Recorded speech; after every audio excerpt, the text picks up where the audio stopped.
Hello everyone. आज की online class में हम एनसीईआरटी कक्षा 10 की गणित पाठ्यपुस्तक के अध्याय 15 प्रायिकता से संबंधित प्रश्नावली 15.1 का 5वां भाग करेंगे, जिसमें हम इस प्रश्नावली के प्रश्न नंबर 21 से 25 को हल करेंगे। अगर आप गणित पाठ्यपुस्तक का प्रश्नावलीवार अध्ययन करना चाहते हैं और बोर्ड परीक्षा की तैयारी को अच्छे ढंग से करना चाहते हैं तो आप इस चैनल को सब्सक्राइब जरूर कर लें, क्योंकि आपको लगातार जो बोर्ड परीक्षा है उसके तैयारी के लिहाज से लगातार नए नए वीडियो आपको मिलते रहेंगे। आइए शुरू करते हैं इस वीडियो को। तो सबसे पहले क्वेश्चन नंबर 21 करेंगे। 144 बॉल पेनों के एक समूह में 20 बॉल पेन खराब है और शेष अच्छे हैं। आप वही पेन खरीदना चाहेंगे जो अच्छा हो, परंतु खराब पेन आप खरीदना नहीं चाहेंगे। दुकानदार इन पेनों में से यादृच्छा एक पेन निकाल कर आपको देता है। इसकी क्या प्रायिकता है कि आप वह पेन खरीदेंगे, आप वह पेन नहीं खरीदेंगे। तो बड़ा ही सिंपल सा क्वेश्चन है बच्चों, सॉल्व करते हैं। सबसे पहले देखो 144 तो हमारे पास कुल बॉल पेन है, तो हम लिख लेंगे कुल बॉल पेन बराबर 144। उसमें से 20 बॉल पेन खराब है, तो लिख लेंगे आगे खराब बॉल पेन बराबर 20। तो बाकी जो बचे हुए बॉल पेन है वो क्या है, अच्छे पेन है, तो लिखेंगे अतः अच्छे बॉल पेन। हमने पेनों का अलग अलग क्लासिफिकेशन कर लिया, 144 में से 20 घटा दिए तो 124 अच्छे बॉल पेन आ गए। अलग अलग क्लासिफिकेशन कर लेने के बाद में अब हम क्या करेंगे, जो चीज़ प्रश्न में पूछी है, पहला पॉइंट पूछा है आप वह पेन खरीदेंगे, तो पेन कौन सा खरीदेंगे, अच्छा पेन। तो हम लिखेंगे पेन खरीदने के अनुकूल परिणाम, क्योंकि उसकी प्रायिकता निकालनी है तो अनुकूल परिणाम हमें पता होना चाहिए। पेन खरीदने के अनुकूल परिणाम कौन से होंगे, जो बॉल पेन अच्छे हैं उनकी संख्या कितनी है, 124। तो पेन खरीदने के अनुकूल परिणाम हो गए 124। अतः पेन खरीदने की प्रायिकता का फार्मूला अनुकूल परिणाम बटा कुल परिणाम, यानी कि 124 बटा 144, जिसका हाफ कर देंगे तो 62 बटा 72 आ जाएगा। इसका और हाफ करेंगे तो आगे 31 बटा 36। ये हमारा इसकी प्रायिकता का आंसर आ गया। ठीक है, आगे सेकंड पॉइंट है आप वह पेन नहीं खरीदेंगे। अब हमें पेन न खरीदने की प्रायिकता निकालनी है, तो लिखेंगे पेन नहीं खरीदने के अनुकूल परिणाम, पेन नहीं खरीदने के अनुकूल परिणाम। तो देखो पेन कौन से नहीं खरीदेंगे, जो पेन खराब है वो नहीं खरीदेंगे, तो अनुकूल परिणाम आ गए 20। अतः पेन नहीं खरीदने की प्रायिकता, पेन नहीं खरीदने की प्रायिकता बराबर अनुकूल परिणाम 20 बटा कुल परिणाम 144। 20 का आधा कर दिया 10 और 144 का आधा 72, फिर और आधा करेंगे आगे, 10 का आधा 5, 72 का आधा 36, 5 बटा 36 इसका आंसर आ गया। इसे आप अपनी कॉपी में नोट कर लें। और आगे बढ़ने से पहले अगर आपने अभी तक चैनल को सब्सक्राइब नहीं कर रखा है बच्चों, आप अगर नए हैं चैनल पर तो चैनल को सब्सक्राइब जरूर कर दें और बेल आइकन को भी प्रेस कर दें। चलिए अगला क्वेश्चन करते हैं। क्वेश्चन नंबर 22, उदाहरण 13 को देखिए। इसका पहला पॉइंट है निम्नलिखित सारणी को पूरा कीजिए। तो यहाँ पर हमें घटना दोनों पासों की संख्याओं का योग और उसकी प्रायिकता ऐसे कुछ दे रखा है, लेकिन ये इस तरह का क्वेश्चन बच्चों बोर्ड परीक्षा में नहीं आता है, तो हम इस क्वेश्चन को यहाँ पर सॉल्व भी नहीं करेंगे। आप इस क्वेश्चन को अपनी पाठ्य पुस्तक में देखना, उदाहरण नंबर 13, और वहाँ से इस क्वेश्चन में जो चीज़ पूछी गई है उसकी आप प्रायिकता निकालने की कोशिश करना।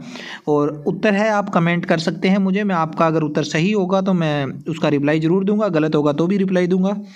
तो इस क्वेश्चन को आपने खुद करना है। अब हम इसका नेक्स्ट क्वेश्चन करते हैं। क्वेश्चन नंबर 23, एक खेल में 1 रुपये के सिक्के को 3 बार उछाला जाता है और प्रत्येक बार का परिणाम लिख लिया जाता है। तीनों बार परिणाम समान आने पर, अर्थात 3 चित या 3 पट प्राप्त होने पर हनीफ खेल में जीत जाएगा, अन्यथा वह हार जाएगा। हनीफ के खेल में हार जाने की प्रायिकता परिकलित कीजिए। तो देखो कैसे होगा ये। सबसे पहले आप इस क्वेश्चन में एक सिक्के को 3 बार उछालने की बात लिखी हुई है, तो आप कुल परिणाम को ज्ञात करोगे। तो लिखेंगे एक सिक्के को 3 बार उछालने पर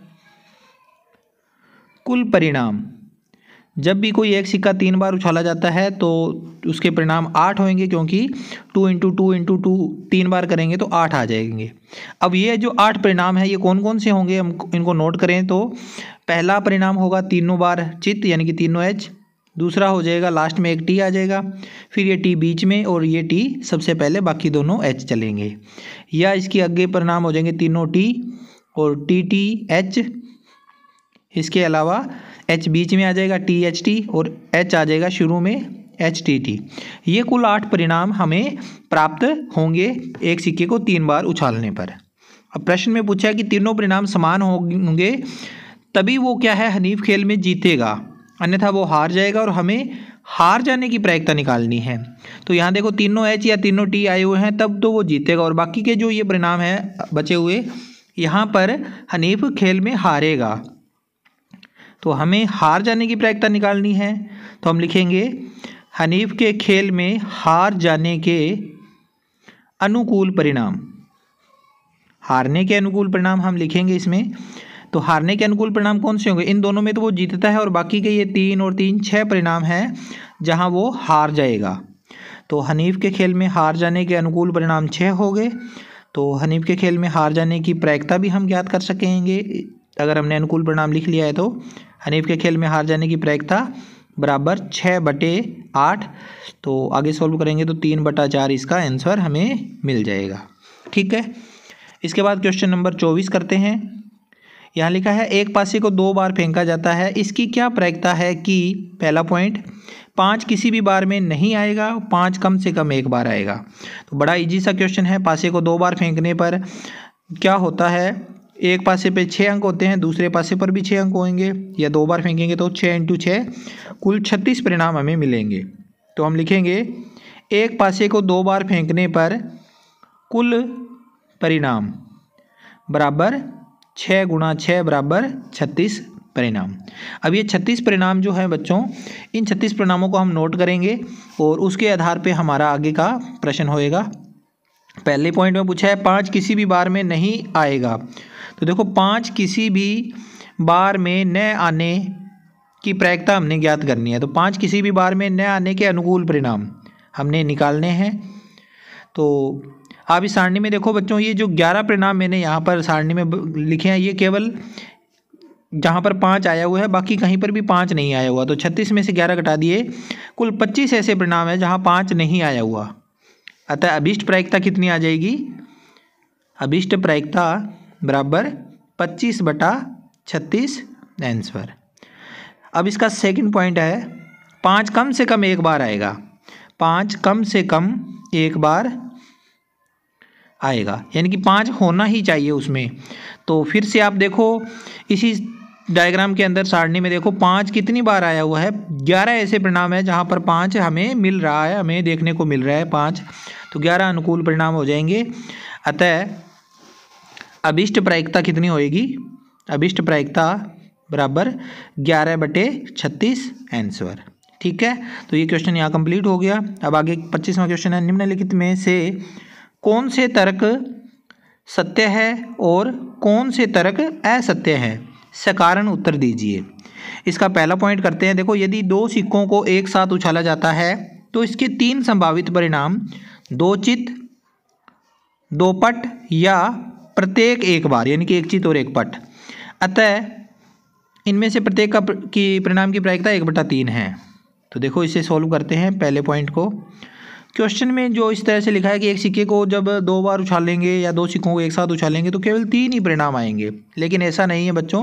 एक सिक्के को जब उछालते हैं तो कुल 4 परिणाम होते हैं, क्योंकि जो हमारे पास क्रम होता है परिणामों का वो भी महत्वपूर्ण रखता है। तो यहाँ पर हम लिखेंगे दिया गया तर्क असत्य है। क्यों असत्य है, इसका कारण भी हमें देना है। तो लिखेंगे क्योंकि 2 बार उछालने पर, किसको 2 बार उछालने पर? सिक्कों को 2 बार उछालने पर, 2 बार उछालने की स्थिति में प्राप्त परिणामों का क्रम महत्व रखता है। जो भी परिणाम प्राप्त होंगे 2 बार जब कोई भी चीज़ उछालेंगे तो उसके जो क्रम होंगे वो ज़्यादा महत्व रखते हैं। तो एक सिक्के को जब 2 बार उछालेंगे हम तो उसके जो क्रम आएंगे वो ज़्यादा महत्वपूर्ण होंगे। तो एक सिक्के को जब 2 बार उछाला जाता है तो क्या होता है, कुल परिणाम हमारे कितने होंगे? कुल परिणाम 2 × 2 बराबर 4 होंगे।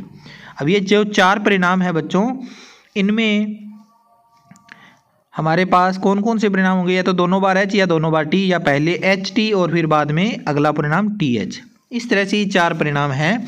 तो एक एच और एक टी के बारे में बात कर रहे थे, वो यहाँ पर गलत सिद्ध हो रहा है, क्योंकि टी और एच और टी अलग अलग परिणाम हो गए दो। दूसरा है, यदि एक पासे को फेंका जाता है तो इसके 2 संभावित परिणाम एक विषम संख्या या एक सम संख्या है, अतः एक विषम संख्या ज्ञात करने की प्रायिकता 1/2 है। तो ये कथन सही है, क्योंकि यहाँ पर 2 ही संभावित परिणामों के बारे में चर्चा हो रही है, एक विषम संख्या या एक सम संख्या। तो एक पासे पर कुल 6 संख्याएं लिखी होती है, उसमें से अगर हम विषम और सम के बारे में बात करें तो केवल 2 ही मतलब इसमें परिणाम हमें मिलते हैं। उन 6 अंकों में से क्या होगी, 3 तो सम संख्याएं होएगी और 3 ही विषम संख्याएं होएगी। तो हम इसको लिखेंगे दिया गया तर्क सत्य है, क्योंकि पासे पर 6 अंकों में से आधी सम संख्याएं और आधी विषम संख्याएं होती है। आधी सम संख्याएं होती है और आधी क्या होती है, विषम संख्याएं होती है। अतः विषम संख्या ज्ञात करने की प्रायिकता क्या हो जाएगी, विषम संख्या ज्ञात करने की प्रायिकता 1/2 ही प्राप्त होगी। ठीक है बच्चों, तो ये था आज का वीडियो। कैसा लगा ये वीडियो, इसके बारे में आप अपनी राय कमेंट बॉक्स में ज़रूर लिखना। वीडियो देखने के लिए आपका धन्यवाद। मिलते हैं नेक्स्ट वीडियो में एक नए चैप्टर के साथ। तब तक देखते रहिए मेरा यूट्यूब चैनल। Thank you.